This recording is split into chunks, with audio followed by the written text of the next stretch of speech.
Yesu ashimwe mwene data, amahoro y'Imana bane nawe. Mbahaye ikaze mu kiganiro Bohoka nawe waremewe. Muracyari kumwe na Iratsinze Felisi.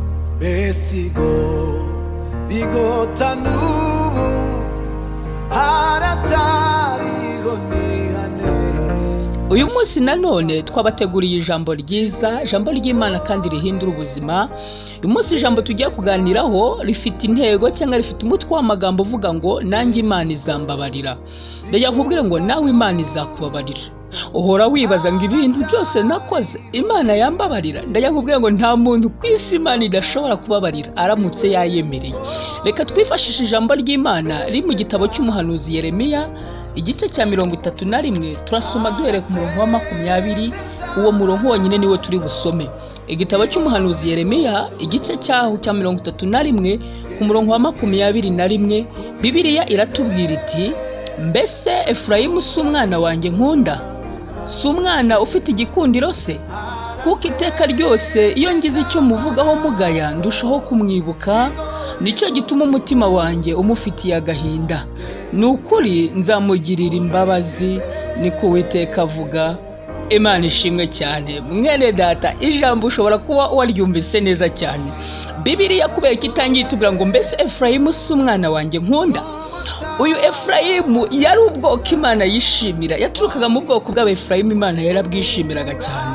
Efurayimu aza kugera haranduranya, yifatanya n'andi mahanga. Uzabisoma mu gitabo cy'umuhanuzi Hoseya, aho Efurayimu yagize gutya yifatanya n'ubundi bwoko. Bibiliya iravuga ngo Efurayimu ngo ni nk'inuma y'injiji itagira ubwenge, ngo Efurayimu ngo yameze imvi z'ibitarutaru nabwo ntiyabimenya, ngo Efurayimu ngo yivanze n'andi moko ngo amumaramwo imbaraga ze z'ukuri. Efurayimu yari yarivanze n'ubundi bwoko, nk'uko nawe wagera ku ishuri ugahura n'abandi bantu utazi, iyo wenda bavuye mwahuriye ku ishuri bakakwarura, bakakujyana, bakakurangaza mu bintu bitagira umumaro, ukaguma nyine ugenda wivanga nabo bakaguhindura. Waraje uri umwana mwiza udakunda ibintu byo gukora ibyaha, bikarangira inshuti zawe wahisemo zikujyanye mu busambanyi, zikakujyana mu bujura, ukandavura, ugahinduka umwana mubi imbere y'Imana. Efurayimu nawe nuko byari byaragenze, yihindura umwana mubi imbere y'Imana. Ariko igihe kimwe Efurayimu aza kumenya ko yakoze icyaha, yegera Imana. Iyo usomye ku murongo wa 18 muri iki gice cya 31, ku murongo wa 18 muri iki gitabo cya Yeremiya, urasanga Bibiliya itubwira ngo erega numvise Efurayimu yiganyira ati, warampanye mpanwa nk'ikimasa kitamenyereye guhingishwa, ngo ngarure ngo mbone kugaruka, ngo kuko uri Uwiteka Imana yanjye, ngo ni ukuri namaze guhindurwa ndihana, ngo kandi namaze kwigishwa, ngo nikubita ku matako, naramwaye ngo ndetse nkorwa n'isoni, kuko nari mfite umugayo wo mu busore bwanjye. Efurayimu yarababaye cyane. Efurayimu nta mahoro yari afite. Efurayimu yari afite intimba, yarakoze amafuti, yaragerageje kwihana, ariko agira igihe cyo kwegera Imana ariganyira. Birashoboka ko nawe ushobora kuba warakoze icyaha gikomeye, wenda watewe inda mu buryo nawe utasobanura ngo bwumvikane, birangira uvuze ngo iyi nda sinayitwita, umwana umukuramo uramujugunya. Wenda birashoboka yuko wibye iby'abandi ukabona udashobora kubisubiza kuko bagufata bakagufunga, ukagira ubwoba. Wenda uravuga ati ibintu nakoze sinshobora kugira n'umwe mbibwira kuko nakoze amahano tabaho. Ariko se uzahereza ryari kubohwa gutyo? Kubera iki waguma uboshye kandi imbabazi z'Imana ziriho? Bibiliya yatangiye tuvuga ngo mbese Efurayimu si umwana wanjye nkunda, ngo si umwana ufite igikundiro se? Kuki iteka ryose iyo ngize icyo muvugaho mugaya ndushaho kumwibuka, ngo nicyo gituma ngo umutima wanjye umufitiye agahinda, ngo ni ukuri nzamugirira imbabazi. Ndajya nkubwire ngo Imana irirahiriye, niko Uwiteka avuganye nawe, arashaka kukugirira imbabazi.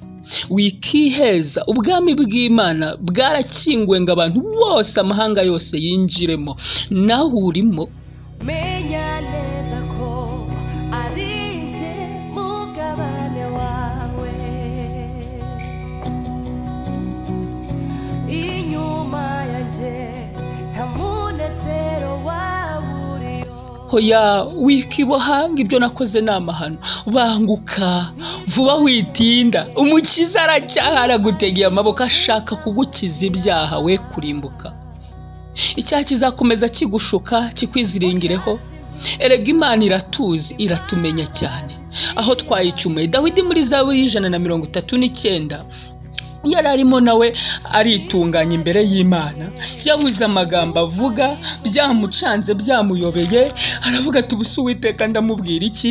Ageze imbere y'Uwiteka muri Zaburi 139 Dawidi ngo aravuga ngo Uwiteka warandondoye uramenya, ngo uzi imyicarire yanjye ngo n'imihagurukire yanjye, ngo umenyera kure ibyo nibwira, ngo ujye undondora ngo imigendere yanjye n'imiryamire yanjye, ngo uzi inzira zanjye. Arangije aravuga ngo ndahungira umwuka wawe he, ndahungira mu maso hawe he. Arangije avuga ngo kuko ari wowe waremye ingingo zanjye, ngo wanteranirije mu nda ya mama. Arangije Dawidi aravuga ngo Mana erega ibyo utekereza ni iby'igiciro kuri nge, ngerega umubare wabyo ni mwinshi. Haleluya. Ndagira nkubwire ngo ntabwo Imana iyobewe ibyo wakoze, ariko Imana irashaka kugukiza. Ese urashaka gukira icyaha mu buzima bwawe? Mwene data, uzagomeza iteka ubabaye, uzakomeza iteka uboshye, ibyo wakoze bizajya bigutsindamiza.